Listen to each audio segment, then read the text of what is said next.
School से drop out बच्चों को वापस स्कूल लाने के लिए राज्य सरकार स्कूल रुआर कार्यक्रम चल रही है। इसको लेकर सरायकेला में जिला स्तरीय कार्यशाला का आयोजन किया गया, जिसमें बतौर मुख्य अतिथि जिला परिषद अध्यक्ष सोनाराम बोधरा शामिल हुए। कार्यशाला के जरिए स्कूल के ड्रॉप आउट बच्चों को वापस कैसे स्कूल लाना है, इस पर विस्तार से चर्चा की गई।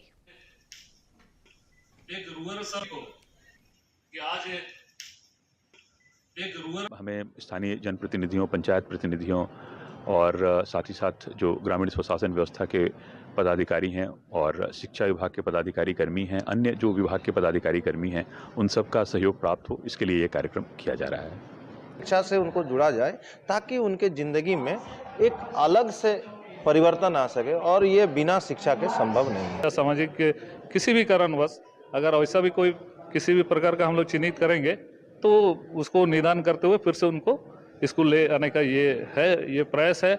और ये हमको लगता है कि ये बहुत अच्छी पहल है सरकार की भी, और इससे हमारे जो बच्चे जो हम कोशिश कर रहे हैं कि झारखंड को एक अच्छा शिक्षित झारखंड के रूप में बनाना है, तो ये पहल बहुत अच्छी है। इसके लिए मैं सरकार को धन्यवाद देना चाहूँगा।